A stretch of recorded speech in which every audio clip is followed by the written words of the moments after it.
Thank you sir. Next మనము zoology class చూద్దాము.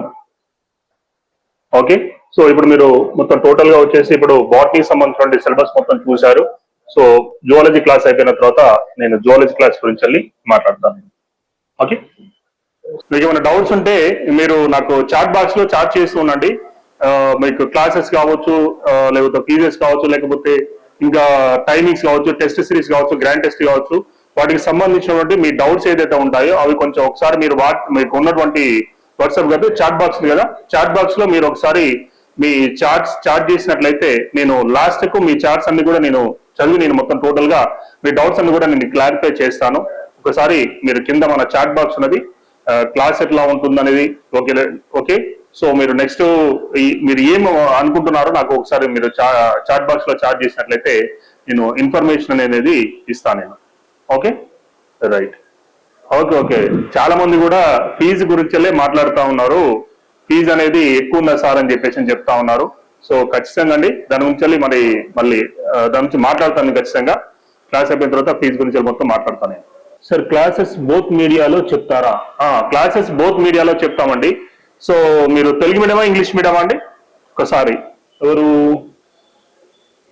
సోమేశ్వరి గారు, తెలుగు మీడియమా ఇంగ్లీష్ మీడియమా మీరు, లేకపోతే బైలింగ్వల్ కావాలా మీకు? ఒకసారి నాకు చెప్పండి. So I'm okay right. Actual ఏంటంటే సార్ వాళ్ళు ఇంగ్లీష్ మీడియమే కంఫర్టబుల్, వాళ్ళు తెలుగు మీడియం కంటే ఇంగ్లీష్ మీడియం కంఫర్టబుల్. కాబట్టి వాళ్ళు తెలుగు మీడియం బ్యాక్గ్రౌండ్ నుంచి వచ్చిన వాళ్ళే. సో గత 20 సంవత్సరాల నుంచి వెళ్ళి నీట్ క్లాసెస్ చెప్పి వాళ్ళు మొత్తం టోటల్ గా ఇంగ్లీష్ మీడియంనే వాళ్ళు కంఫర్టబుల్ గా ఉన్నారు. బట్ కాకపోతే ఏంటంటే వాళ్ళు మనము బైలింగ్వల్ లో అంటే తెలుగు మీడియం స్టూడెంట్స్ కూడా ఉన్నారు కాబట్టి బైలింగ్వల్ లో చెప్పండి సార్ అని చెప్పడం జరిగింది. సో కాబట్టి వాళ్ళు బైలింగ్వల్ లోనే చెప్తున్నారు. ఓకే, సో మీకు ఇంగ్లీష్ మీడియం తెలుగు మీడియం రెండు కవర్ చేస్తారు, మీకు నో డౌట్ సబ్జెక్ట్ ఆ విషయంలో. సో కాబట్టి రైట్, బైలింగ్వల్ లోనే చెప్తారండి. సో వాస్తవానికి ఏంటంటే ఇటు ఇంగ్లీష్ మీడియం అయినా తెలుగు మీడియం అయినా మొత్తం ఇంగ్లీష్ మీడియంలో చెప్పినా కూడా మీకు అర్థం కాదు. సో తెలుగు మీడియం వాళ్ళకు మొత్తం తెలుగు మీడియం చెప్పిన అర్థమైంది కానీ ఇంగ్లీష్ మీడియం వాళ్ళకి అర్థం కాదు. సో కాబట్టి బైలింగ్వల్ నే మెయింటైన్ చేసుకుంటూ వెళ్ళిపోతారండి. Okay okay, bilingual better. I need English medium. Okay, so English medium ఉంటుందండి కంపల్సరీ, ఇంగ్లీష్ మీడియం అనేది ఉంటుంది, దాంట్లో ఉండదని ఏం లేదు. కంపల్సరీ తెలుగులో చెప్తారు, ఇంగ్లీష్ లో చెప్తారు. ఓకే రైట్, క్లాస్లోకి వెళ్ళిపోదామండి. సార్ రామకృష్ణ సార్ గత 20 years నుంచి వెళ్ళి వాళ్ళకి నీట్ క్లాసెస్ చెప్తున్నారు. అట్లాగే కాంపిటేటివ్ ఎగ్జామ్స్ లో కూడా last time JL and school assistant సంబంధించినటువంటి క్లాసెస్ కూడా తీసుకోవడం జరిగింది. సో కాబట్టి మీరు క్లాస్ ఇంతసేపు మీరు బాటనీ క్లాస్ విన్నారు. సో మీకు ఒక ఐడియా అయితే వచ్చి ఉండొచ్చు. సో సార్ ఎలా చెప్తున్నారు ఏంటంటే మీకు ఐడియా అయితే వచ్చి ఉండొచ్చు. ఓకే, నెక్స్ట్ జువాలజీ క్లాస్ కూడా వినండి, విన్న తర్వాత మళ్ళీ నేను మాట్లాడతాను నేను. Okay, this is Ramakrishna Muktineni. I am biology teacher, especially in the biology one of the branch, geology faculty. From last 20 years, I am teaching in intermediate college and especially in intermediate NEET classes. And so many classes are there in YouTube also. Then first of all, welcome to Yadadri Institute, Yadadri Coaching Center.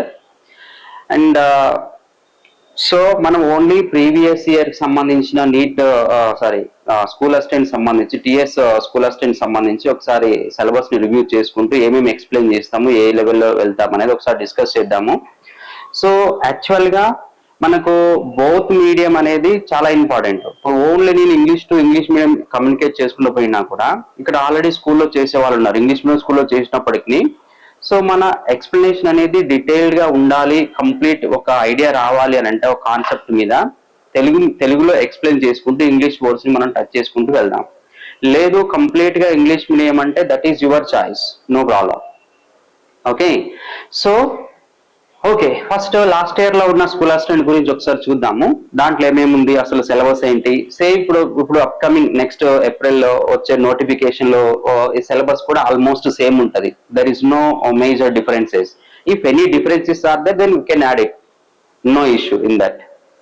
Okay, so first last year లో వచ్చిన Telangana school assistant zoology only exclusively zoology syllabus గురించి discuss చేద్దాం. Okay, so actual గా before దీంట్లో మనకు total 10 chapters mention చేశారు. Actual గా దీంట్లో second topic diversity living world అని ఉంది.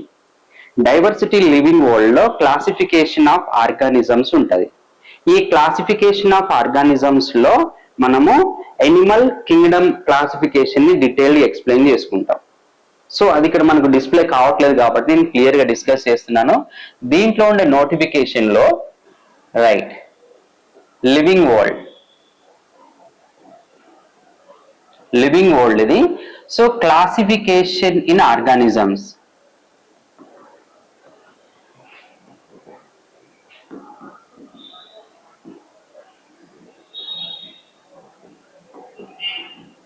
సో ఇది ఒక టాపిక్ ఉంటుంది. యాక్చువల్ గా మీరు already last year school assistant రాసే ఉంటారు కదా, బయాలజికల్ సైన్స్ ఎస్పెషల్ గా. మొత్తం ఉన్న 88 క్వశ్చన్స్ లో ఓన్లీ జువాలజీ క్వశ్చన్స్ ఎన్ని ఉన్నాయంటే 54 క్వశ్చన్స్ ఉన్నాయి. రిమైనింగ్ బాటనీ క్వశ్చన్స్ 34 క్వశ్చన్స్ ఉన్నాయి. అంటే ఇప్పుడు not only in last year school assistant, whatever notification, whatever paper, when you are observing previous papers are also, and when you are observing previous model papers are also, majority of questions are from the zoology compared with botany. So ఇక్కడ మనకు ఏంటిది advantage అంటే, even మీరు ఒకవేళ MSc botany చేసి ఉండి botany background అయినా కూడా మనకు జువాలజీ కొన్ని ఈజీగా అర్థమవుతాయి. Compare with plants animals, zoology animal names are compare with plant names, animal names are easy to remember. So ఇది మనకు ఈజీగా అడ్వాంటేజ్ గా ఉంటుంది అన్నట్టు. సో రిమైనింగ్ 34 క్వశ్చన్స్ బాటనీ నుంచి వచ్చినాయి. లాస్ట్ ఇయర్ పేపర్ మీరు అబ్జర్వ్ చేసే ఉంటారు, ఆల్రెడీ మీరు క్లియర్ గా అనాలిసిస్ చేసే ఉంటారు కదా. సో మెజారిటీ పోర్షన్ మనకు జువాలజీ నుంచి క్వశ్చన్స్ ఉన్నాయి. ఓకేనా.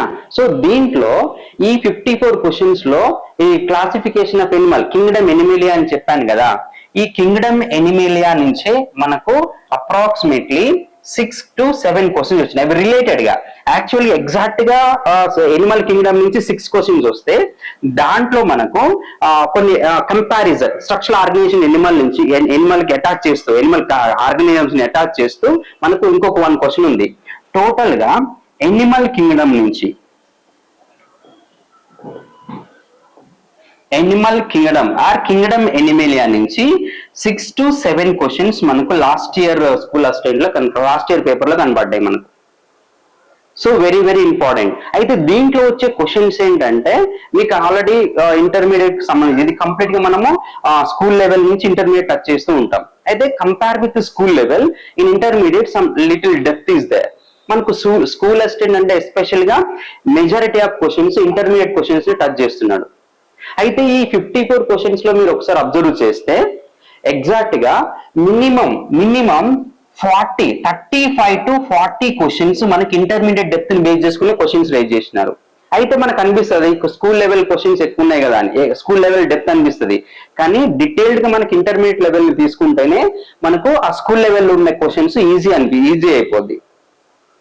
ఓకేనా. అందుకే మనము ఇంటర్మీడియట్ లెవెల్ ని కొంచెం డెప్త్ ఎక్స్ప్లెయిన్ చేసుకోవాలి. దీంట్లో ఎవ్రీ పైలం కి సమ్ ఎగ్జాంపుల్స్ ఉంటాయి. పైలం లో classification each and every one classification కి కొన్ని ఎగ్జాంపుల్స్ ఉంటాయి. అక్కడ మ్యాచ్ ద ఫాలోయింగ్ ఏంటంటే కాలం బి ఉంటది. ఈ కాలం ఏలో ఆర్గానిజమ్స్ నేమ్ ఇచ్చి, కాలం బిలో వాటి సర్ నేమ్ ఇచ్చేసిన, వాటి కామన్ నేమ్స్ అడుగుతున్నాడు. ఫర్ ఎగ్జాంపుల్ కాలం ఏ ఉంది అనుకోండి, కాలం ఏలో దాన్ని ఏమంటారు, ఫర్ ఎగ్జాంపుల్ ఆక్టోపస్ ఉంటది. ఓకే, ఆక్టోపస్ ఉంటది. ఈ ఆక్టోపస్ కి సైంటిఫిక్ కామన్ నేమ్ ఏంటిది? Actually octopus is the scientific name. What is the common name అంటే దెన్ డెవిల్ ఫిష్. సో ఇట్లా మ్యాచ్ ద ఫాలోయింగ్ అడుగుతారు అన్నట్టు. అట్ ద సేమ్ టైం ఇక్కడ మనకు లెపిస్మాన్ ఒక ఆర్గానిజం ఆర్ద్రోపోడా. సో దానికి కామన్ నేమ్ ఏంటంటే సిల్వర్ ఫిష్. ఇట్లా మనకు ఒక్కొక్క దానికి ఒక్కొక్క ఎగ్జాంపుల్స్ ఒక పర్టికులర్ క్లారిటీ తోటి అడుగుతుంటారు. ఇలా మ్యాచ్ ద ఫాలోయింగ్ చాలా ఇంపార్టెంట్. ఓకే, ఈ మ్యాచ్ ద ఫాలోయింగ్స్ బేస్ చేసుకుని ఎస్పెషల్ గా మనకు ఎనిమల్ కింగ్డమ్ ఎనిమేలియాలో ఉండేటువంటి పాయింట్స్ వల్ల మనం ఈ మ్యాచ్ ద ఎగ్జాంపుల్స్ చాలా చాలా ఇంపార్టెంట్. ఓకేనా. ఈ ఎగ్జాంపుల్స్ ని బేస్ చేసుకుని మనకు, అయితే కొంతమందికి అనిపిస్తుంది ఎగ్జాంపుల్స్ నేమ్స్ గుర్తు పెట్టుకోవడం కొంచెం కష్టం కదా అని. 100% రాంగ్ థాట్ అది. ఓకేనా. దానికి కూడా మనకు కొన్ని కోడ్స్ ఉన్నాయి. ఫర్ ఎగ్జాంపుల్ ఇకైనోడర్మేటా ఉంది. సో ఇకైనోడర్మేటాలో ఉండే క్లాస్ టోటల్ ఎనిమల్ నేమ్స్ ని గుర్తుపెట్టుకోవాలి అంటే echinodermata. So echinodermata is one of the phylum in the kingdom animalia. So దీన్ని ఈజీగా గుర్తుపెట్టుకోవడానికి ఎగ్జాంపుల్స్ అన్ని ఎన్నున్నా కూడా గుర్తుపెట్టుకోవడానికి ఒక కోడ్ ఉంటది. సో ఏంటి అంటే కాస్ డిసిపి.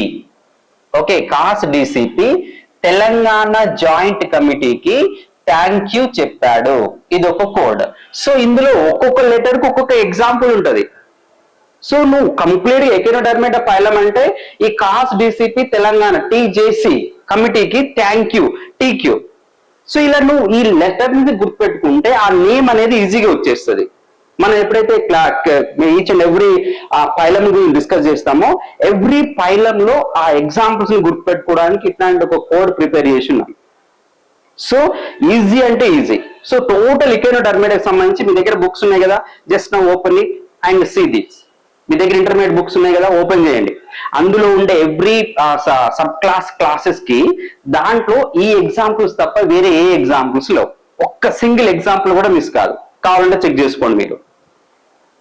సో ఇట్లా ఎవ్రీ ఫైలం కి సంబంధించి ఇట్లా ఒక కామన్ కోడ్ ని క్రియేట్ చేస్తే అది మనకి ఈజీగా రిమెంబర్ ఉంటుంది. దానివల్ల ఇంకొక అడ్వాంటేజ్ ఏంటంటే మనకు ఉన్నటువంటి డిఫరెంట్ ఎనిమల్స్ లో ఈ ఎనిమల్ ఈ ఫైలం చెందిందా కాదా, ఈ క్లాస్ చెందిందా కాదా, ఇది ఏ గ్రూప్ కి సంబంధించింది, ఇది వర్టిబ్రేటా ఇన్వర్టిబ్రేటా, ఇట్లాంటి కన్ఫ్యూజన్స్ కూడా ఉండవు. సో ఇట్లాంటి కోడ్స్ అనేవి ఎవ్రీ ఫైలం కి సంబంధించి నెంబర్ ఆఫ్ కోడ్స్ ఇలా ప్రిపేర్ చేసినాము. అవి మీకు ఈజీగా అర్థమయ్యేటట్టు ఈజీగా గుర్తు పెట్టుకునేటట్టు కూడా మనం చూద్దాం. ఓకేనా, అది డీటెయిల్ ఎక్స్ప్లెనేషన్ లో మనం చూస్తాం. దీంట్లో వన్స్ అగైన్ మళ్ళీ మీకు ఏం చెప్తున్నానంటే ఫస్ట్ టాపిక్ ఏంటంటే diversity of living world. Actually living world అంటాం, దాంట్లో క్లాసిఫికేషన్ ఆఫ్ ఆర్గానిజమ్స్ ఉంటది. ఆ క్లాసిఫికేషన్ ఆఫ్ ఆర్గానిజమ్స్ లో మనము మన జువాలజీకి సంబంధించి ఎనిమల్ క్లాసిఫికేషన్ డిస్కస్ చేస్తాం. ఆ ఎనిమల్ క్లాసిఫికేషన్స్ ఏంటి అంటే మనం కంప్లీట్ గా కింగ్డమ్ ఎనిమేలియా. ఈ కింగ్డమ్ ఎనిమేలియాలోనే మనం డిస్కస్ చేసేది ఏంటంటే ఇన్వర్టిబ్రేట్స్ గురించి డిస్కస్ చేస్తాం, వర్టిబ్రేట్స్ గురించి డిస్కస్ చేస్తాం. మీన్స్ అకశేరుకాల గురించి డిస్కస్ చేస్తాం, సకశేరుకాల గురించి కూడా డిస్కస్ చేస్తాం. ఓకేనా. సో ఈ టోటల్ కింగ్డమ్ ఎనిమేలియాలో మనకు లాస్ట్ ఇయర్ స్కూల్ ఆఫ్ స్టడీలో ఇచ్చిన బిట్స్ ఎన్ని క్వశ్చన్స్ వచ్చినాయి అంటే 6 to 7 క్వశ్చన్స్ వచ్చినాయి. అయితే ఎగ్జాక్ట్ గా ఇవి ప్యూర్ ఎనిమల్ కింగ్డమ్ నుంచి 6 క్వశ్చన్స్. దీనికి రిలేటెడ్ గా అంటే మ్యాచ్ ద ఫాలోయింగ్ అంటే ఆ స్ట్రక్చర్ ఆర్గనైజేషన్స్ అటాచ్ చేశారు దీనికి. అట్లా 1 or 2 క్వశ్చన్స్ మనకి ఎక్స్ట్రా వస్తాయి. అందుకే నేను యావరేజ్ ఏం రాశానంటే 6 to 7 క్వశ్చన్స్ అని రాశాను. ఇది చాలా ఇంపార్టెంట్ పార్ట్ అన్నట్టు మనకు వచ్చిన ఈ 54 క్వశ్చన్స్ లో. ఓకే, ఇది ఒకటి. నెక్స్ట్ సెకండ్ టాపిక్ ఏంటంటే ఏది మనకు ఎనిమల్ వరల్డ్ లో మనం కొన్ని పాయింట్స్ ని డిస్కస్ చేస్తాం. ఈ ఎనిమల్ వరల్డ్ లో ఉండే పాయింట్స్ ఏంటి అమ్మంటే ఎస్. సో మనకు ఉన్న ఎయిమ్ ఏంటంటే ఫస్ట్ మీరు ఒకదాన్ని ప్రాపర్ గా డిసైడ్ చేసుకొని నేను చదువుతాను 100% నేను జాబ్ కోసం చదువుతాను తప్ప నాకు ఇంకా వేరే లేదు, వేరే ఏం లేదు అనే ఉద్దేశం అలా ఆ ప్రాసెస్ లోనే మీరు ప్రిపరేషన్ స్టార్ట్ చేసినట్టయితే 100% మనకు సక్సెస్ అనేది వస్తుంది. ఒక్కసారి ఒక క్లాస్ మీరు విన్నారు అని అంటే దాంట్లో నుంచి వచ్చిన ఒక్క బిట్ కూడా మిస్ కావడానికి అవకాశం లేదు. రీజన్ ఏంటంటే మనం క్లాస్ చెప్పిన వెంటనే క్వశ్చన్ పేపర్స్ కూడా ఈ రోజు మనం for example 1 hour 1.5 hour class చెప్పినాం. ఆ క్లాస్ కి సంబంధించి క్వశ్చన్ పేపర్ ని మీకు ఆన్లైన్ లో ఫార్వర్డ్ చేయడం జరుగుతుంది. అంటే మీకు అప్ టు డేట్ ఉంటుంది. ఆ పేపర్స్ అన్ని మీరు ఫైల్ అవుట్ చేసుకొని ఎవ్రీ డే అది రివిజన్ కి ఉపయోగపడుతుంది. ఈ ప్రాసెస్ లో మోర్ దెన్ 1000 క్వశ్చన్స్ వరకు మీ దగ్గర ఉంటాయి end of the class chapters వరకు. సో నెక్స్ట్ చాప్టర్ ఏంటంటే ఇక్కడ ఎనిమల్ వరల్డ్ ఉంటుంది. సో ఈ నెక్స్ట్ ఎనిమల్ వరల్డ్ లో మనం డిస్కస్ చేసే పాయింట్స్ ఏంటి అంటే right organs and organ systems including man and this structure and functions. Actual గా దీంట్లో మనం కొన్ని పాయింట్స్ డిస్కషన్ ఏం చేస్తామంటే ఆర్గాన్స్ అండ్ ఆర్గాన్ సిస్టమ్ లో మనకు సెకండ్ టాపిక్ ఉంటుంది. సో దాన్ని స్ట్రక్చరల్ ఆర్గనైజేషన్ ఇన్ ఎనిమల్స్ అంటాం. దీన్ని structural organisation in animal topic ఉంటుందమ్మా. దీంట్లో మనం కంప్లీట్ డీటెయిల్ ఆల్ ఆర్గానిజమ్స్ లో లెవెల్స్ ఆఫ్ ఆర్గనైజేషన్. సో దీన్ని మనం వర్గీకరణ వ్యవస్థీకరణ అంటాం దీన్ని. Okay, levels of organisation. Next coelom శరీర కుహరము, నెక్స్ట్ సిమెట్రీ సౌష్ఠవము, ఇట్లాంటి టోటల్ గా జర్మ్ లేయర్స్ ని బేస్ చేసుకొని.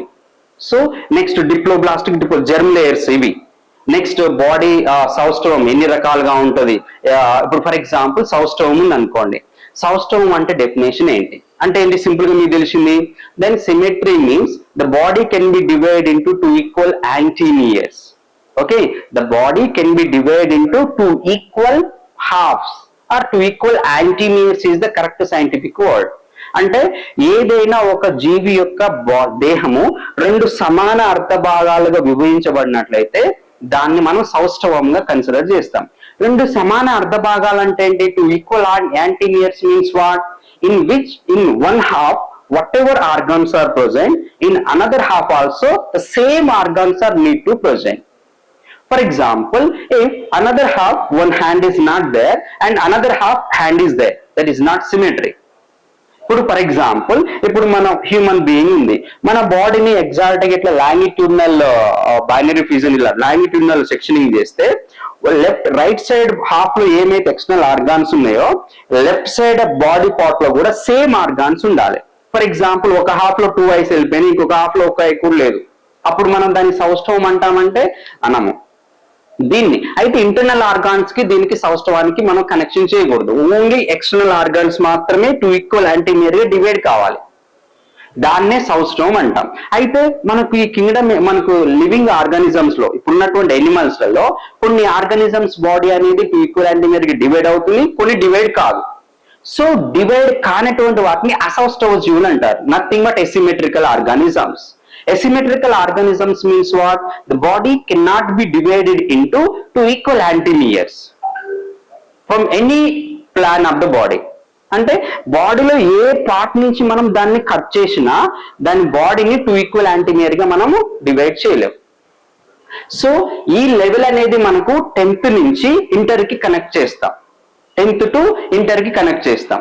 యాక్చువల్ గా మనకు సెన్స్ ఆర్గన్ అనేది sense organ 2, then before the sense organ ఇక్కడ మనకి organ and organ system it including not only human being. దీనికంటే ముందు మనం remaining organism lower organisms discuss చేసిన తర్వాత అప్పుడు మనం హ్యూమన్ దగ్గరికి వచ్చేసి హ్యూమన్ బీయింగ్ లో their structure and functions and దీంట్లో what are the structures and what are the functions and will discuss the all the physiology chapters. Human physiology discuss చేస్తాం. So ఈ హ్యూమన్ ఫిజియాలజీ నుంచి actual గా last year every system నుంచి minimum 2 questions touch చేశాడు. కొన్ని match the following లోకి వచ్చేసరికి digest system కి సర్క్యులర్ సిస్టమ్ కి కనెక్షన్ పెట్టినాడు. అట్లా మనకు ఎవ్రీ సిస్టమ్ నుంచి 2 to 3 క్వశ్చన్స్ కనబడుతున్నాయి. సో మీరు ఏ స్లాట్ అయినప్పుడు మార్నింగ్ సెషన్ ఉంది, ఆఫ్టర్నూన్ సెషన్ ఉంది, డిఫరెంట్ స్లాట్స్ ఉన్నాయి కదా, ఏ స్లాట్స్ లోనైనా మనకు ఇవి వచ్చినటువంటి క్వశ్చన్స్ లలో కంప్లీట్ ప్యూర్ సిస్టమ్ నుంచి మినిమం 2 క్వశ్చన్స్ ఉన్నాయి. ఇదే సిస్టమ్ ఒక సిస్టమ్ ని ఇంకొక సిస్టమ్ కి అటాచ్ చేస్తూ ఒక సిస్టమ్ ఇంకో సిస్టమ్ కి అటాచ్ చేస్తూ 2 to 3 క్వశ్చన్స్ కనబడతాయి. సో ఇట్లా మనకు digestive system, reproductive system, circulatory system, excretory system, nervous system, neural control and coordination and reproductive system and these are the complete systems up to reproductive system. అయితే ఈ systems ని మనం 10th class ని base చేసుకొని మనం up to intermediate second year book దగ్గరికి వెళ్తాం. 10th class ని బేస్ చేసుకొని up to intermediate second year book దగ్గరికి వెళ్తాం. కంప్లీట్ హ్యూమన్ ఫిజియాలజీ అంటే మనకు హ్యూమన్ ఫిజియాలజీ అనేది one of the major part in DSC exam, especially in our biological science. ఎందుకంటే ఇక్కడ మనకి ఎన్ని సిస్టమ్స్ కనబడుతున్నాయి మనకిచ్చిన సిలబస్ లో 1 2 3 4 5 6 7 8 సిస్టమ్స్ కనబడుతున్నాయి. ఈ 8 సిస్టమ్ లో మనం ఏమనుకున్నాం, మినిమం 2 క్వశ్చన్స్ అన్నాం. ఇందులో ఒక్కొక్క సిస్టమ్ నుంచి మినిమం 2 క్వశ్చన్స్ కనబడినా కూడా మనకు 20 questions only from this human physiology. ఓకేనా, 20 క్వశ్చన్స్ ఓన్లీ హ్యూమన్ ఫిజియాలజీ నుంచే కనబడుతున్నాయి. అంటే మనకి అరౌండ్ మనకు 10 మార్క్స్ కనబడుతున్నాయి చూడండి, ఓన్లీ హ్యూమన్ ఫిజియాలజీ. ఇది మనము 10th క్లాస్ ని బేస్ చేసుకుని ఇంటర్మీడియట్ లెవెల్కి వెళ్ళిపోతాం. యాక్చువల్ గా మనకు స్కూల్ లెవెల్ ఎట్లా ఉంటుంది, రిప్రొడక్షన్ ఆర్గానిజమ్స్ అని ఉంటుంది.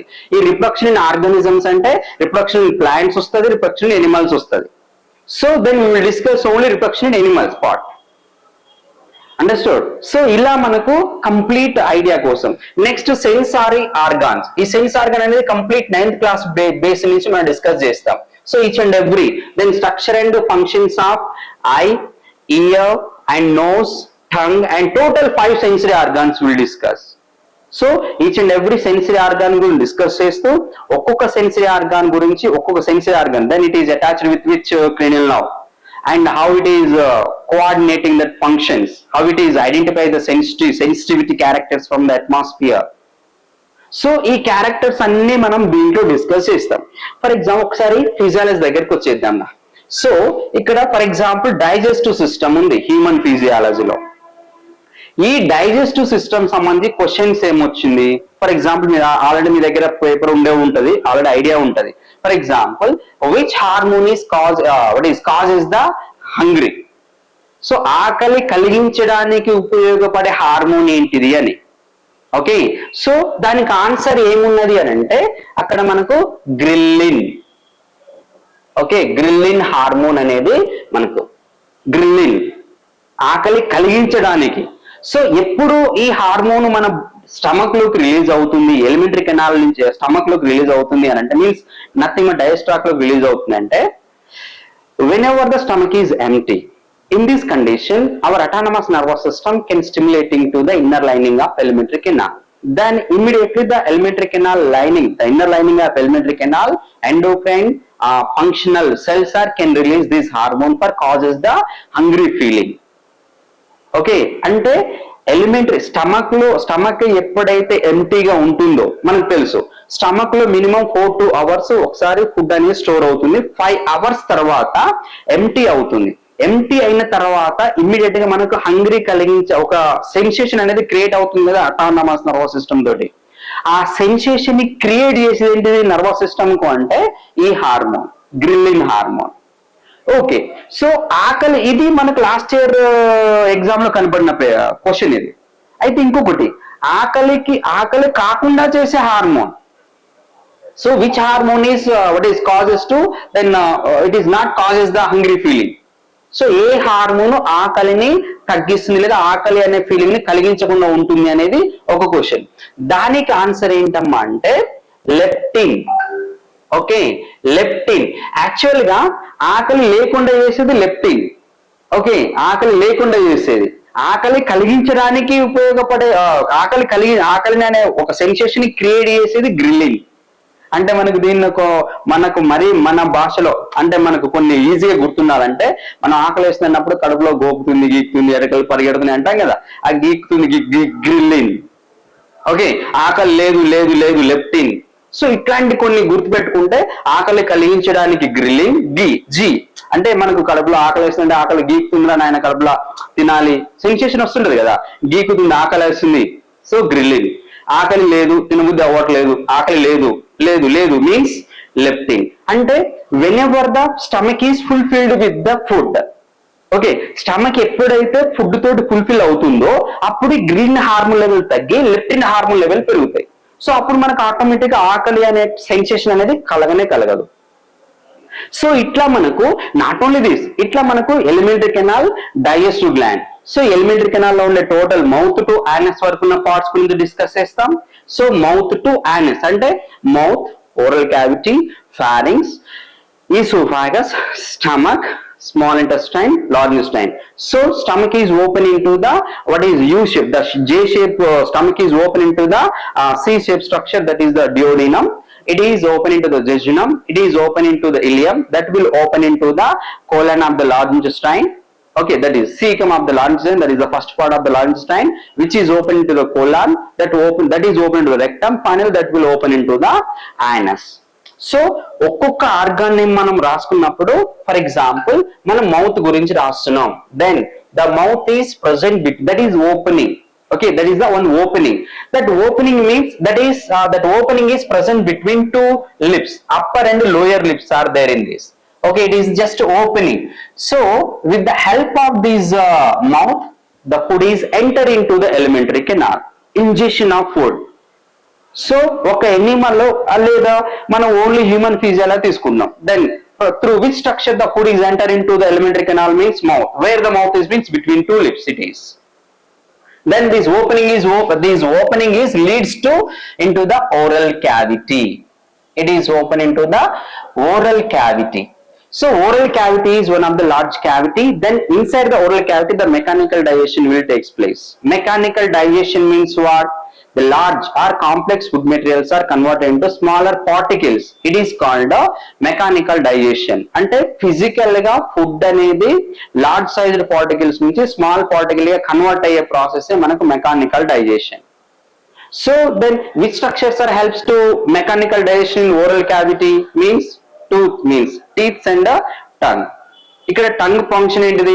టీత్స్ అనేవి కంప్లీట్ గా లార్జ్ అండ్ హార్డ్ పార్టికల్స్ ని క్రష్ చేయడం. అండ్ టంగ్ ఫంక్షన్ ఏంటిది? It is always pushing the food towards the teeths for the crushing. Okay, so ఇట్లా oral cavity. Then pharynx. Then pharynx is the common passage for food and water. అంటే మనము air తీసుకున్నప్పుడు nasal cavity నుంచి air అనేది first before reach to the trachea, that is reach to the through the only pharynx only, through the pharynx only the air is enter in to the trachea, through the pharynx only the food is enter in to the oesophagus. అంటే air food ఈ రెండు common structure నుంచి అవి ట్రేకియాలోకి and oesophagus లోకి move అవుతూ ఉంటాయి. So అందుకే దీన్ని మనము ఫారింగ్స్ ని common passage for food and air గా structure. And which structure of the alimentary canal is for common passage for food and air అంటే ఫారింగ్సే. ఓకే, ఇట్లా మనకు ఫారింగ్. దీని తర్వాత మళ్ళీ ఈసోఫాగస్. సో ఈసోఫాగస్ లో మనకి ఎన్ని స్తరాలు ఉంటాయి కదా, alimentary canal wall, histology of gut wall, దాంట్లో యాక్చువల్ గా 4 layers ఉంటాయి. But in the oesophagus 3 layers are there. Then which layer is absent in oesophagus? We'll discuss in the regular classes. But and actually in the wall of the alimentary canal 4 layers, but in one of the part of the alimentary canal 5 layers are there. Then in which part of the alimentary canal 5 layers are there? Nothing but stomach. In which layer of the alimentary canal only 3 layers are there? Nothing but esophagus. Then which layer is absent? Outer serous. Serosa membrane is absent in esophagus. And what is the extra or additional layer in the alimentary canal, and which part of the alimentary canal the additional layer is there? That is the stomach, wall of the stomach. What is that layer? Oblique layer అనేది ఒకటి ఎక్స్ట్రాగా ఉంటుంది. Circular muscles ఉంటాయి, longitudinal muscles ఉంటాయి. Between this two then oblique muscles are there. And what is the advantage the presence of oblique muscles in the wall of the stomach?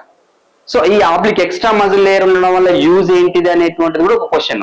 So extra muscle ఉండడం వల్ల then that muscles are helps to for strong contraction relaxation for the regurgitation of food. అంటే stomach లో food అనేది HCl తోటి mix అవ్వడానికి again it is continues to the strong contractions and the relaxations. So regurgitation, whenever the food is enter into the stomach, the food is thoroughly mixed with the HCl. Then which muscle layer is helps to for thoroughly mixing of HCl with food material? Mean that is the oblique layer. ఇది మనకు between circular muscles కి longitudinal muscles కి మధ్యలో ఉంటది. ఇది additional layer. Oblique layer అనేది వేరే ఏ part of the alimentary canal లో కూడా లేదు, ఓన్లీ స్టమక్ లోనే ఉంటది, stomach wall of the stomach లోనే ఉంటది. ఓకే, సో ఇందులో కొన్ని ప్రీవియస్ దీనికంటే ముందున్న ప్రీవియస్ పేపర్ లో కూడా కొన్ని మనం చూడొచ్చు. So which digestive enzyme is indirectly involved in the production of RBC? Okay, అర్థమైంది కదా క్వశ్చన్? ఏ జీర్ణ రసము ఇండైరెక్ట్ గా RBC ప్రొడక్షన్ కి ఉపయోగపడుతుంది? యాక్చువల్ గా జీర్ణ రసం అంటే మనకు ఓరల్ క్యావిటీ నుంచి స్టమక్ టు ఇంటెస్టైన్ ఉంటది. నేను ఒకటే ఆప్షన్ ఇచ్చేస్తాను ఇక్కడ, ఒక డైరెక్ట్ చెప్పేస్తాను. Which gastric juice or which gastric enzyme helps to indirectly production of RBC? Okay, ఏ జఠర రస ఎంజైమ్ ఇండైరెక్ట్ గా RBC ప్రొడక్షన్ కి ఉపయోగపడుతుంది అనేది ఒక క్వశ్చన్. దాంట్లో మనకు చెప్పాలి అంటే HCl and then HCl is produced by the oxyntic cells na, oxyntic cells along with HCl that Castile intrinsic factor is there. So HCl and Castile intrinsic factors are produced from one gastric gland, that is the oxyntic cell. Okay, ఈ oxyntic cells నే మనం parietal cells కూడా అంటాం. ఈ parietal cells నుంచి produce అయిన castle intrinsic factor అనేది B12 vitamin ని అబ్జర్వ్ చేయడానికి యూజ్ అవుతుంది.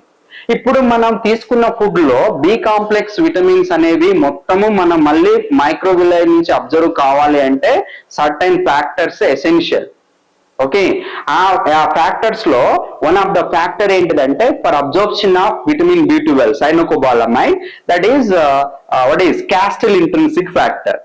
సో ఇప్పుడు క్యాస్టిల్ ఇంట్రిన్సిక్ ఫ్యాక్టర్ అనేది అది గ్యాస్ట్రిక్ జ్యూస్ లో ఉంటది. దీని వల్ల స్టమక్ నుంచి ఇంటెస్టైన్ కి వెళ్ళి ఆ మైక్రోవిల్లై నుంచి ఏంటి B12 విటమిన్ అబ్జర్ప్షన్ కి యూజ్ అవుతుంది. Then what is the role of B12 vitamin in our body? It is helps to production of RBC. Like what happened by the absence of or deficiency of vitamin B12? Pernicious anemia. What is the meaning for anemia? Then low count of RBC. అంటే మనకి indirect గా RBC production లో involve అయ్యే enzyme ఏంటిదంటే one of the gastric enzyme, that is the castyl intrinsic factor which is produced from the oxyntic cells or parietal cells. అంటే మనకు చూడండి, మనకు మైండ్ లో ఒకటే ఉంటది, ఆర్బిసి ప్రొడక్షన్ అంటే ఎరిథ్రోపాయిటిన్ హార్మోన్, ఇది కిడ్నీ నుంచి రిలీజ్ అవుతుంది. లేదు థైరాక్సిన్ హార్మోన్ ఉంది, థైరాక్సిన్ హార్మోన్ ఎక్కడి నుంచి రిలీజ్ అవుతుంది అని అంటే మనకు థైరాయిడ్ గ్లాండ్ వస్తుంది, అది కూడా ఆర్బిసి ప్రొడక్షన్ అంటాం. లేదు కార్టిజోల్, ఇది కూడా ఆర్బిసి ప్రొడక్షన్ యూజ్ అవుతుంది ఫ్రమ్ ద ఎడ్రినల్ కార్టెక్స్. అంటే మనకు సింపుల్ గా చెప్పాలంటే 3 హార్మోన్ సెక్రీషన్స్ అనేవి ఆర్బిసి ప్రొడక్షన్ లో ఇన్వాల్వ్ అవుతాయి. ఒకటి ఎరిథ్రోపాయిటిన్ ఫ్రమ్ ద కిడ్నీ, రెండవది thyroxine hormone from the thyroid gland, third one cortisol from the adrenal cortex.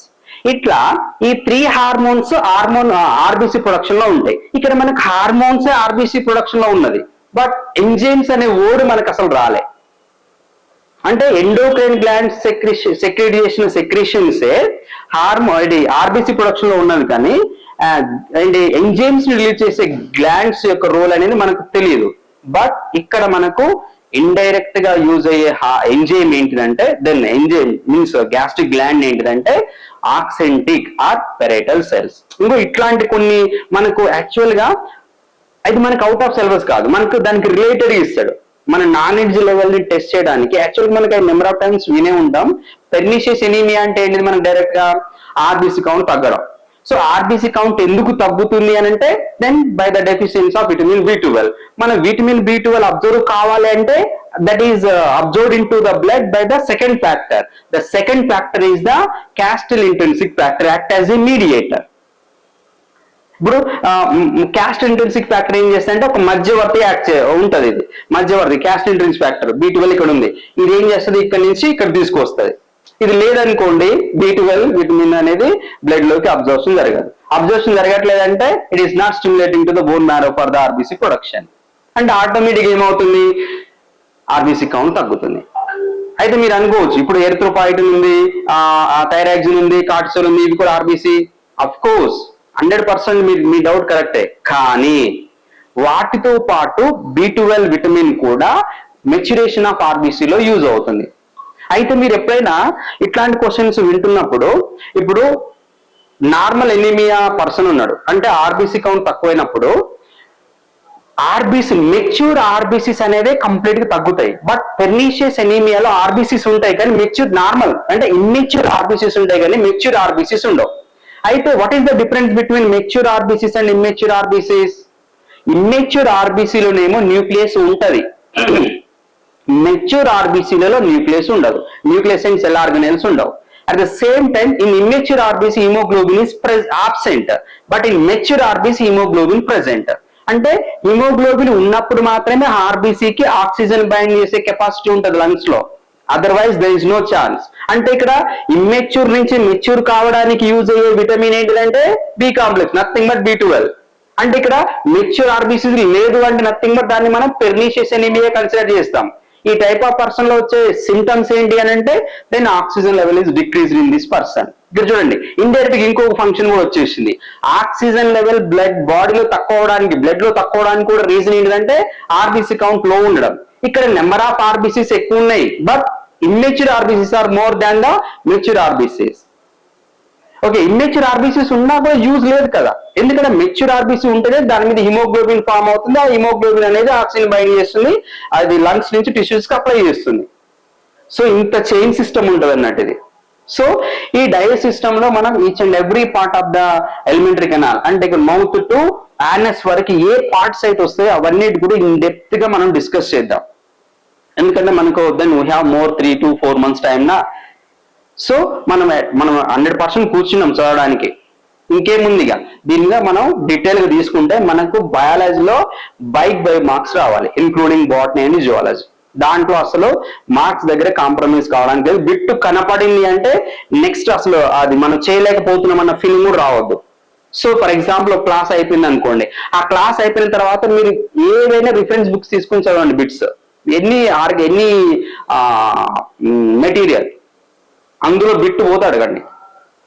ఎందుకంటే అంత క్లారిటీగా వచ్చేస్తుంటుంది. మనకు స్కూల్ లెవెల్ నుంచి ఇంటర్మీడియట్ లెవెల్ టచ్ చేస్తున్నప్పుడు ఇంటర్మీడియట్కి వచ్చినామంటే మనకు ఆల్మోస్ట్ స్కూల్ అసిస్టెంట్కి ఎన్ఎఫ్ అది.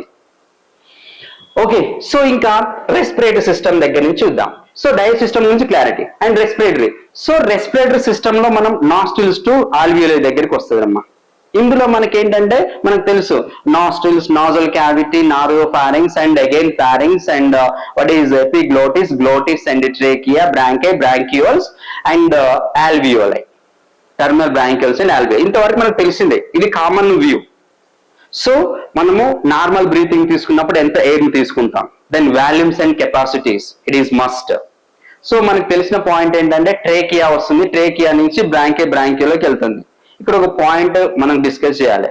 At which vertebrae region the trachea can be divide into left and right bronchi. అర్థమైంది కదా. సో ఇప్పుడు మనకు వర్టిబ్రల్ కాలం బ్యాక్ సైడ్ ఉంటుంది, డార్సల్ సైడ్. ఈ డార్సల్ సైడ్ కి ప్యారలల్ గా ట్రేకియా అనేది ఏ వర్టిబ్రే నెంబర్ కి ఈక్వల్ గా లెఫ్ట్ అండ్ రైట్ బ్రాంచ్ కి డివైడ్ అవుతుంది అనేది క్వశ్చన్ ఇక్కడ. సో అంటే మనకు 5th థొరాసిక్ వర్టిబ్రే కి ఈక్వల్ గా అది మనకు క్లియర్ లైన్ ఉంటది. ఈ నెంబర్స్ ఇంపార్టెంట్ అనేది అంటే మనకు తెలిసిన నేమ్స్ అనేవి అందరికి మామూలుగా తెలుసు. ఇప్పుడు స్కూల్ పిల్లలకు కూడా ఏంటో రెస్పిరేటరీ ట్రాక్ లో ఉన్న లేబుల్ పార్ట్స్ చెప్పమంటే అన్ని చెప్పేస్తాడు, నాస్ట్రిల్స్ టు ఆల్వియోలైకి. బట్ ఇక్కడ మనకు సబ్జెక్ట్ ఎలా వెళ్ళాలి అంటే at which vertebral region the trachea can be divided into left and right bronchi అనేది క్వశ్చన్. అంటే అది 5th thoracic vertebrae. Okay, so ఇట్లా వచ్చేసింది. డయామీటర్ అనేది గ్రాడ్యువల్ గా when that air is moving towards the alveoli, the trachea, branchial diameter will be decreased. అంటే trachea diameter తో compare చేస్తే బ్రాంక్యూల్స్ డయామీటర్ అనేది గ్రాడ్యువల్ గా డిక్రీజ్ అవుతూ వస్తూ ఉంటది. Then what is advantage by the decreasing or becoming narrowing these bronchioles and respiratory bronchioles? ఇలా narrow అవడం వల్ల యూజ్ ఏంటిది అనేది ఒక క్వశ్చన్. సో ఇప్పుడు ఎయిర్ అనేది ట్రేకియా దీన్ని కవర్ చేస్తూ సి షేప్డ్ కార్ట్లేజ్ ఉంటది. సో ఎయిర్ అనేది ఒక పర్టికులర్ ప్రెషర్ తోటి ట్రేకియాలోకి వస్తుంది. ట్రేకియా డయామీటర్ బ్రాడ్ గా ఉండడం వల్ల విత్ లెస్ ప్రెషర్ ఉంటది. సో ఇక్కడున్న ఎయిర్ బ్రాంకైలోకి వచ్చినప్పుడు ఇక్కడున్న డయామీటర్ కంటే బ్రాంక్యూల్స్ లో డయామీటర్ నారో అవుతుంది కదా. So gradually the pressure will increase. Air pressure అనేది గ్రాడ్యువల్లీ ఇంక్రీజ్ అయ్యి ఒక పర్టికులర్ ఫోర్స్ తోటి దట్ ఆ air is reach to the alveoli. Okay, are you understand? The air is reached to the alveoli with particular pressure, the presence of narrowing terminal bronchioles. For example, it is the alveoli. So ఇప్పుడు ఈ alveoli అనేది ఒక సంచి లాగా ఉంది కదా. ఈ సంచి అని అంటే ఈ బ్రాంక్యూల్స్ కంటే ఒక డయామీటర్ పెద్దగా ఉంది. అంటే ఇప్పుడు నారో డయామీటర్ నుంచి లార్జ్ డయామీటర్ ఉన్న శాఖలోకి ఎయిర్ రావాలంటే ఎయిర్ అనేది ఒక పర్టికులర్ ప్రెజర్ తోటి రావాలి. ఆ ప్రెజర్ రావాలి అంటే దెన్ ఇక్కడ ఖచ్చితంగా ఏం జరగాలి? These are becoming a narrow up to reaching to the alveoli.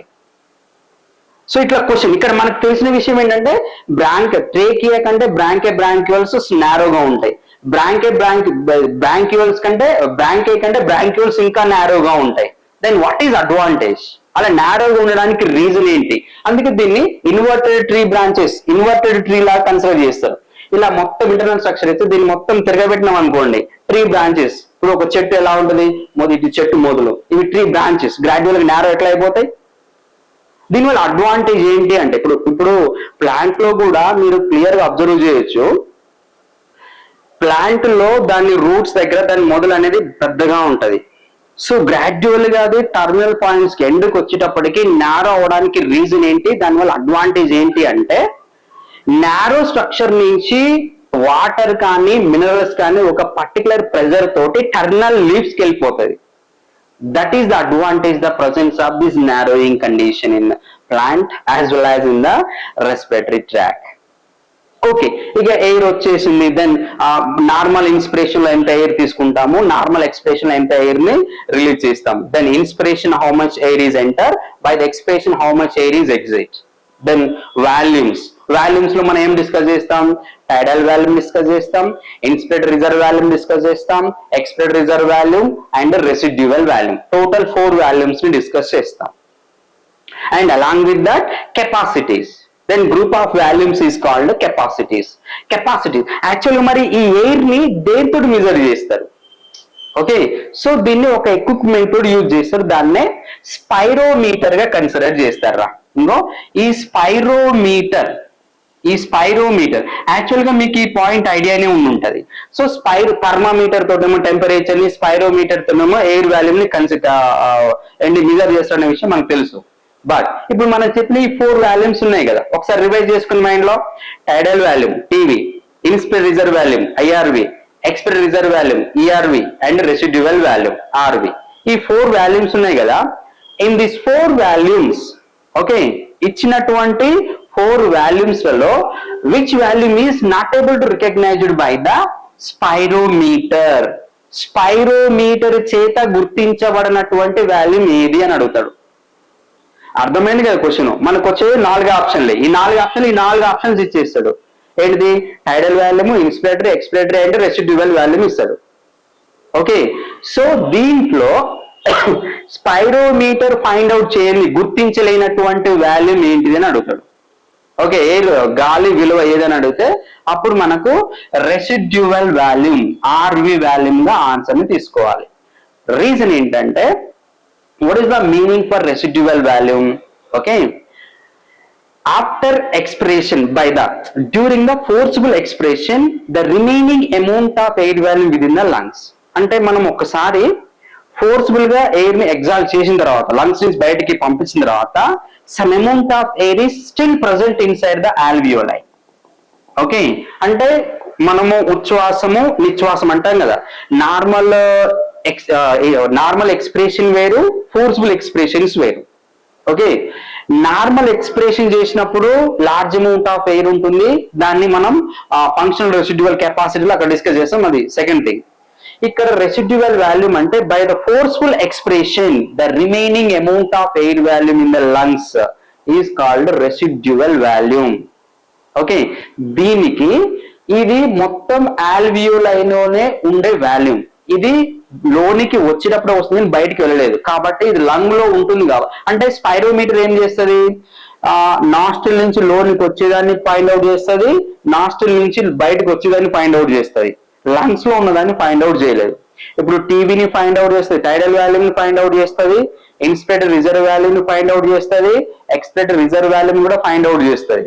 ఇప్పుడు లంగ్ లోపల ఉన్నటువంటి ఈ ఎయిర్ వాల్యూమ్ ని ఫైండ్ అవుట్ చేయలేదు. అందుకే residual volume is not founded or not recorded by the using of spirometer. So ఇట్లాంటివి మనకు తెలుసు. స్పైరోమీటర్ యూజ్ అవుతుంది, దీంతో ఎయిర్ వాల్యూమ్స్ ఎంత తీసుకుంటాం, ఎంత వదులుతున్నాము, నార్మల్ ఇన్స్పిరేషన్ ఎంత తీసుకుంటాము, నార్మల్ ఎక్స్పిరేషన్ ఎంత వదులుతాము, ఎంతో తెలుసుకుంటాం, ఎంత మనకు తెలిసిందే. కానీ ఇక్కడ మనకు బిట్లు ఎట్లా వస్తాయంటే, ఏ వాల్యూమ్ అనేది, then which air volume is not able to recognized with the help of spirometer or spirometer is not used to identify which air volume. So that is residual volume. Then which is present inside the alveoli after forcible expiration.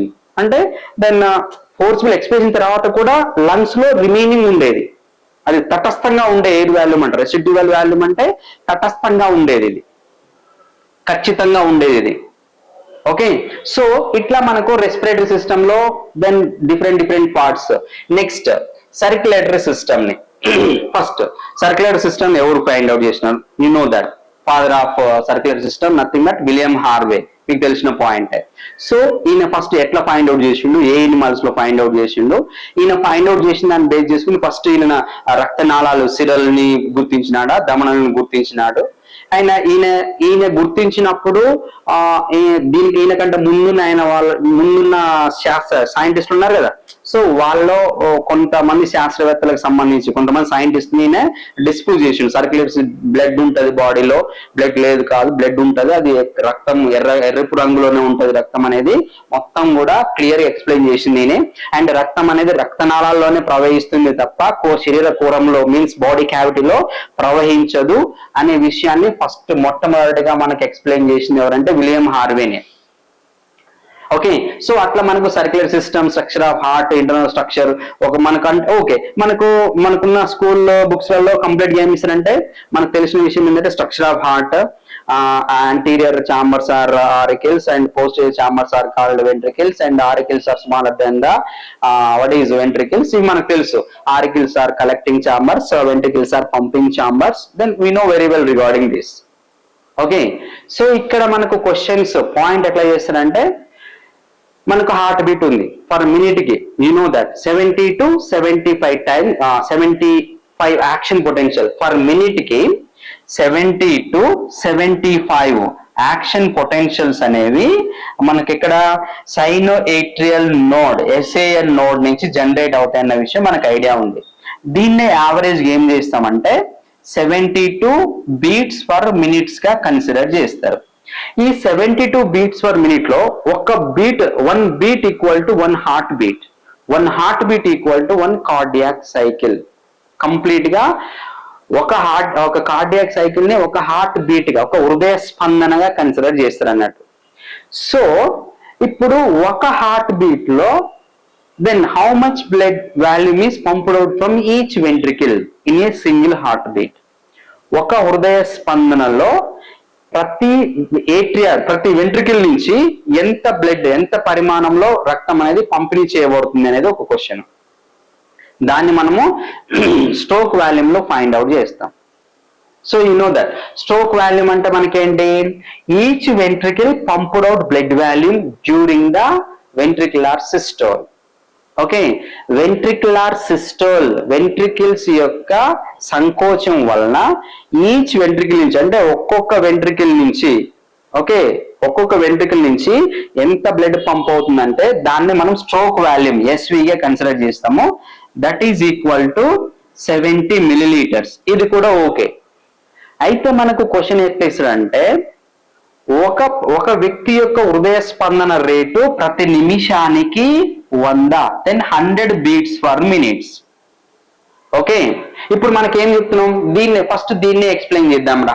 ఇప్పుడు మనకు cardiac output ఎట్లా చేస్తారంటే beats per minute multiply with stroke volume. మనకి average ఎంత వస్తుంది అంటే 5040 millilitres, అంటే approximately 5 litres of blood అనేది ఈచ్ వెంట్రికిల్ నుంచి పర్ మినిట్ కి పంప్ అవుతుంది. ఇది మనకు తెలిసిందే. అంటే మన హార్ట్ అనేది పర్ మినిట్ కి 72 బీట్స్ పర్ మినిట్స్ అయితే స్ట్రోక్ వాల్యూమ్ 70 మిల్లీలీటర్స్. కాబట్టి యావరేజ్ గా ప్రతి నిమిషానికి ఒక వెంట్రికిల్ 5 లీటర్స్ ఆఫ్ బ్లడ్ ని పంప్ చేస్తుంది. అది క్లియర్. మనకు క్వశ్చన్ ఎట్లా ఇస్తారా అంటే ఒక పర్సన్ కి హార్ట్ బీట్ బ్లడ్ బీపీ ఉంది, బీపీ అంటే హార్ట్ బీట్ పెరుగుతుంది అంటే 72 బీట్స్ పర్ మినిట్ కంటే for example 80 beats per minute రా. ఓకే, ఇక్కడ 80 బీట్స్ పర్ మినిట్ ఉంది. ఫర్ ఎగ్జాంపుల్ ఒక్క నిమిషంలో దీని ఎంటీ స్పేస్ ఎలా తీసుకోవాలి సార్? ఎంటీ స్లైడ్ ముందుకు వెళ్తే వస్తుందా ఇక్కడ? Okay, right. ఫర్ ఎగ్జాంపుల్ ఒక వ్యక్తి యొక్క నార్మల్ హృదయ స్పందన రేట్ ఎంత అనుకుంటున్నామంటే, okay for example 80 beats per minute. Okay, ఒక వ్యక్తి యొక్క హృదయ స్పందన రేటు మీన్స్ హార్ట్ రేట్ అనేది ఎంత అంటే 80 బీట్స్ పర్ మినిట్ అమ్మా. ఓకే, సో ఇతనిలో స్ట్రోక్ వాల్యూమ్ ఎంత? Stroke volume for example 50 millilitres. 50 millilitres అంటే ఒక హార్ట్ బీట్ లో చెప్పండి. ఓకే, ఒక హార్ట్ బీట్ లో ఒక వెంట్రికల్ నుంచి పంప్ అయ్యే బ్లడ్ వాల్యూమ్ ఎంత అంటే 50 millilitres. Okay, so then what is cardiac output? Cardiac output ఎంత అనేది క్వశ్చన్. ఇప్పుడు మనకు తెలిసిందే కదా, beats for minutes multiply with stroke volume, then you will get the answer for cardiac output. అయితే మనకు ఎగ్జామ్ లో ఈ వాల్యూస్ ని మారుస్తారు, స్ట్రోక్ వాల్యూమ్ మనకు తెలిసింది 70 to 70. మనల్ని కన్ఫ్యూజ్ చేయడం కోసం ఈ వాల్యూమ్స్ ని మార్చేస్తారు. ఈ వాల్యూమ్స్ ని మార్చేసినప్పుడు మనకు ఆ ఫండమెంటల్ గా గుర్తుంటే ఈజీగా మనకు అర్థమవుతుంది. ఇలా సర్క్యులర్ సిస్టమ్, ఎక్స్క్రెట్ సిస్టమ్, ఇట్లాంటి విషయాలన్నీ కూడా మనం డీటెయిల్ గా మనం ఫర్దర్ క్లాసెస్ లో డిస్కస్ చేద్దాము. సో ఇది మనకు ఏంటి, సెన్సరీ ఆర్గాన్స్ అనేవి కంప్లీట్ గా 9th క్లాస్ లో ఉంటాయి. ఇవి structure total 5 types of sensory organs గురించి. Next nutrition in man. So nutrients and their functions, balance diet, deficiency diseases and tropical diseases, ఇది హెల్త్ అండ్ డిసీజ్ లో వస్తుంది. మనకు 8th to 10th క్లాస్ లో ఉన్న బ్రీఫ్ ఇన్ఫర్మేషన్ నుంచి intermediate లో health and disease ఒక డెప్త్ టాపిక్ ఉంటుంది, దానికి కనెక్ట్ చేస్తాం దీన్ని. అండ్ నెక్స్ట్ ఫస్ట్ ఎయిడ్ ఏంటివి, next bites, insects, then scorpion, ఇవి మనకు మళ్ళీ ఇన్వర్టిబ్రేట్స్ లో వచ్చేస్తాయి ఇవి ఆటోమేటిక్ గా.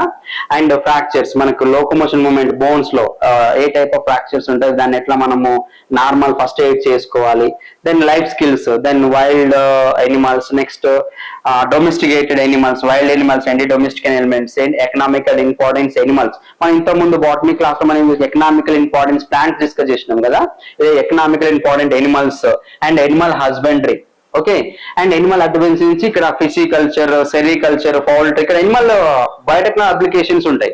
ఈ బయోటెక్నాలజీ అప్లికేషన్స్ లో మనకి ఇవన్నీ వస్తాయి. Breeding, so Animal breeding of cows and buffaloes and what is it heredity, ఇవన్నీ ఎలా వస్తాయి అనేది కూడా మనము డిస్కస్ చేసేది. నెక్స్ట్ సో దీని తర్వాత next abiotic and biotic, complete ecology. ఇవి కంప్లీట్ ఎకాలజీ టాపిక్స్ ఉంటాయిరా. ఈ కంప్లీట్ ఎకాలజీ టాపిక్స్ లో then abiotic, biotic factors and ecosystems, natural resources, classification, ఇవన్నీ కూడా మనకి ఎకో సిస్టమ్ లో వచ్చేటువంటివి. నెక్స్ట్ ఎన్విరాన్మెంటల్ ఇష్యూస్, వాయు కాలుష్యం ఉన్నది కదా, దాంట్లో గ్లోబల్ వార్మింగ్ ఏంటి, పొల్యూషన్స్, ఇవన్నీ కూడా మనము ఫర్దర్ ఉన్న syllabus. Next work and energy transfer, need for energy living organisms, basal metabolic rate, energy relations in ecosystems, biomass, biofuels and non conventional energy sources, ఇవన్నీ కూడా మనకు ఫర్దర్ కంటిన్యూషన్ టాపిక్ లో. And along with that hybridisation, genetic engineering, అంటే biotechnology applications కి related గా. మనకు time కొంచెం congested గా ఉంది కాబట్టి ఈ టైంలో కొంచెం ఈ సిలబస్ వరకు చూస్తున్నాం ఇక్కడ. So gene bank, gene therapy, tissue culture, ఇవన్నీ కూడా. అయితే యాక్చువల్గా మనకు టిష్యూ కల్చర్ అనేది బాటనీ టాపిక్ లో మనకు డీటెయిల్ గా వస్తుంది అది. Okay, and biotechnology and nano technology. ఇప్పుడు రీసెంట్ ఏమేమి ఉన్నాయి వీటన్నిటికి మనం అటాచ్ చేసుకుంటూ వస్తాం. ఆల్రెడీ మనకు బుక్స్ అనేవి ఫర్ ఎగ్జాంపుల్ లాస్ట్ 2022-23 ప్రింట్ అయినాయి. రీసెంట్ ఇన్వెంటరీస్ ఏమైనా ఉంటే వాటికి ఇక్కడ మనం అటాచ్ చేస్తాం. ఎందుకంటే మనకి పేపర్ అనేది రీసెంట్ విషయాలను బేస్ చేసుకుని ప్రిపేర్ చేస్తుంటారు కాబట్టి, సో పాస్ట్ లో ఉన్న దానికి అటాచ్ చేస్తూ ప్రజెంట్ వాటికి మనం కనెక్షన్ చేయడం. సో ఇలా ఇది మనకు సిలబస్. దీంట్లో మనం టోటల్ గా జువాలజీలో ఎక్స్ప్లెయిన్ చేసే పాయింట్స్ ఇవమ్మా. ఈ టాపిక్స్ గురించి మనము టోటల్ గా డిస్కస్ చేస్తాం. ఇది మాత్రం గుర్తుపెట్టుకోండి, మనకు మెయిన్ బయాలజీలో జువాలజీ క్వశ్చన్స్, ఎక్కువ క్వశ్చన్స్ కనిపిస్తాయి అండ్ మనం ఆన్సర్ చేయడానికి కూడా చాలా యూస్ఫుల్ గా ఉంటాయి అన్నట్టు, కొంచెం ఈజీగా అర్థమవుతుంటాయి కాబట్టి. ఓకేనా? So then if you want any queries regarding this, please let me know to our Johnny sir, then he will give much clarities regarding this. Okay, thank you. We'll meet in the next class. Thank you sir. Botany class, zoology class 2 క్లాసులు విన్నారు. ఓకేనా? నేను పక్కా challenge చేస్తున్నానండి. ఖచ్చితంగా biological science అని చెప్పేసానంటే రాబోయే రోజుల్లో ఖచ్చితంగా Yadadri study circle is the best of the Telugu states. నేను చెప్తున్నాను, best of the Telugu states అంటే నేను నిరూపిస్తాను ఖచ్చితంగా. అందరూ కూడా బయాలజీ స్టూడెంట్స్ ఎక్కడ ఉన్నా కూడా ఖచ్చితంగా మన యాదాద్రి కోచింగ్ పరుగులు పెట్టుకుంటూ వచ్చేటట్టుగా నేను చేస్తాను. నేను ఖచ్చితంగా ఎగ్జామ్స్ కావచ్చు, అట్లాగే క్లాసెస్ కావచ్చు, గ్రాండ్ టెస్ట్లు కావచ్చు, ఎవ్రీథింగ్ నేను మీకు ఖచ్చితంగా అష్యూరెన్స్ అనేటటువంటి ఇస్తాను. నేను ఖచ్చితంగా మీకు బిట్ మిస్ కాకుండా నేను క్లాసెస్ చెప్పించే బాధ్యత నాది. సో నేను ఎందుకంటే ఇంత ఛాలెంజ్ ఎందుకు చేస్తున్నాను చెప్పేసి అంటే నేను స్టఫ్ ఉన్నటువంటి ఫ్యాకల్టీ పట్టుకొచ్చాను. నేను ఇంత స్టఫ్ ఉన్నటువంటి ఫ్యాకల్టీ నేను ఉన్నటువంటి ఏ ఫ్యాకల్టీ కూడా చూడలేదు. ఓకేనా? సో ఎందుకని చెప్పేసి అంటే ఇప్పుడు ఉన్నటువంటి మీకు కనిపిస్తున్న యూట్యూబ్ లో మాటలు చెప్తుండొచ్చు చాలా మంది కూడా, కానీ నేను అట్లా మాటలు చెప్పే వ్యక్తిని కాదు. నా దగ్గర ఉంటేనే ఉన్నదని చెప్తా, లేకపోతే లేదు అని చెప్పేసి చెప్తాను. సో అట్లాంటి అంటే ముక్కుసూటిగా మాట్లాడే వ్యక్తిని అన్నట్టు నేను. సో కాబట్టి మీకు ఈ యొక్క సబ్జెక్ట్ లో నేను చెప్తున్నాను, ఖచ్చితంగా రాబోయే రోజుల్లో ఈ యొక్క బయాలజికల్ సైన్స్ కి నేను ఇక్కడికి ఉరికొచ్చేటట్టుగా, అంటే తెలంగాణ కావచ్చు, ఏపీ కావచ్చు, మొత్తం కూడా బయాలజికల్ సైన్స్ కి మన ఎక్కడ అడ్రస్ అని చెప్పేసి అంటే యాదాద్రి కోచింగ్ సెంటర్ అనేది ఇక్కడికి పరిగెత్తుకుంటూ వచ్చేటట్టుగా నేను చేస్తాను నేను ఖచ్చితంగా. సో ఇది ఒక్కటే కాదండి, నేను ఇంకా కూడా మిగతా సబ్జెక్ట్ కూడా నేను సెర్చ్ చేస్తున్నాను, మంచి ఫ్యాకల్టీ కోసం సెర్చ్ చేస్తున్నాను. సో చాలా మంది కూడా అడిగిర్రు మ్యాథ్స్ అడిగిర్రు, సోషల్ అడిగిర్రు, ఫిజిక్స్ అడిగిర్రు, ఫిజికల్ సైన్స్ అడిగిర్రు.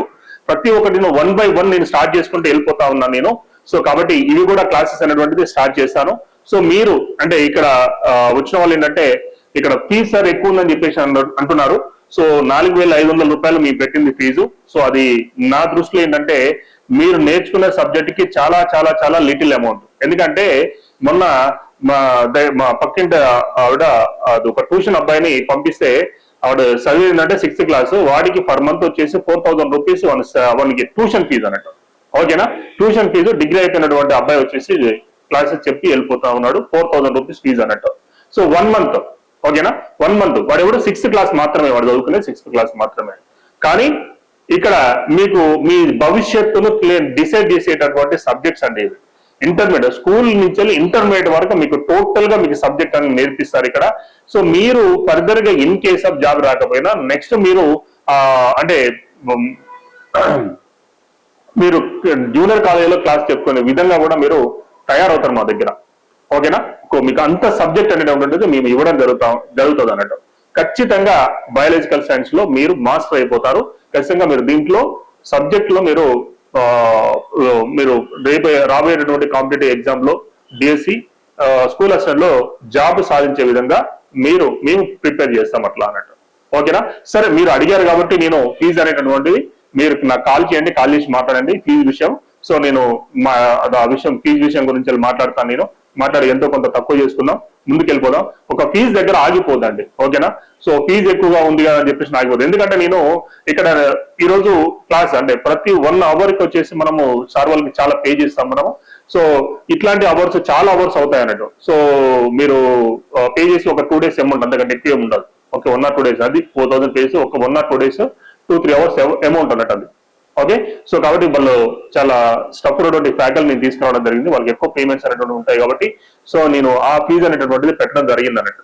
ఓకే, సరే దాన్ని మనం తక్కువ చేసుకున్నాము, తక్కువ చేసుకొని క్లాస్ లోకి వెళ్ళిపోదాము. మీరు నాకు కాల్ చేయండి, కాల్ చేస్తే నేను ఫీజు అనేటటువంటిది మాట్లాడతాను, ఎంతో కొంత తక్కువ చేసుకొని వెళ్ళిపోదాం. ఫీజు దగ్గర ఆగిపోకండి. ఓకే, ఇంకా చాలా మంది ఏంటంటే ఇంకోటి సార్ టెస్ట్ సిరీస్ ఉంటుందా అని చెప్పేసి అన్నారు. టెస్ట్ సిరీస్ పక్కా ఉంటుందండి. ఓకేనా, టెస్ట్ సిరీస్ అనేటువంటిది పక్కా ఉంటది.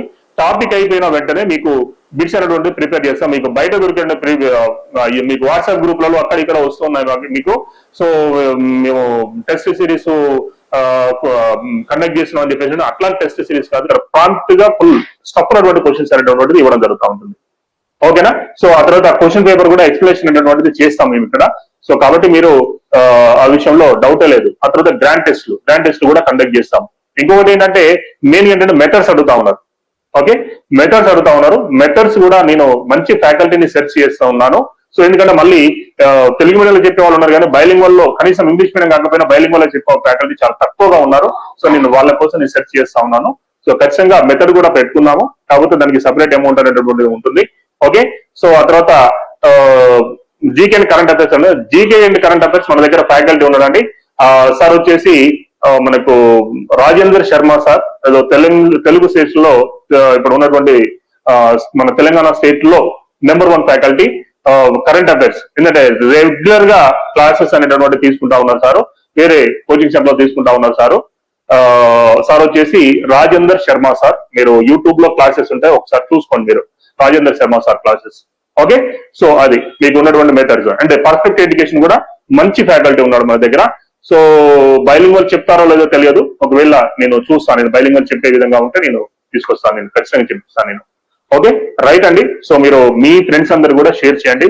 ఈ క్లాస్ చాలా మంది ఏంటంటే మీకు షెడ్యూల్ అనేటటువంటిది చేయడానికి ముందే మీరు ఈ యొక్క యాప్ డౌన్లోడ్ చేసుకొని పెట్టుకోవాలి.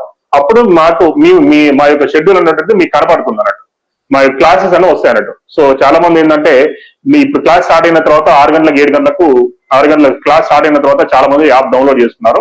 అట్లా యాప్ డౌన్లోడ్ చేసుకుంటే క్లాస్ అనేటటువంటిది వినలేకపోయారు చాలా మంది కూడా. సో నెక్స్ట్ ఇక్కడ మళ్ళీ ఈ క్లాస్ అనేది అవైలబుల్ గా ఉంటది.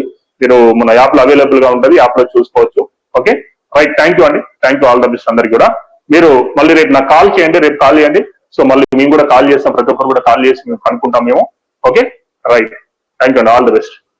ఓకే థ్యాంక్ యూ అండి, ఇంతసేపు ఉన్నారు ఓపికగా. తెలుగు అండి, ఇంగ్లీష్ మీడియం బోత్ మీడియాలో చెప్తున్నారు కదా క్లాసు. సో తెలుగు మీడియంలో ఉంటుంది, ఇంగ్లీష్ మీడియంలో ఉంటుందండి.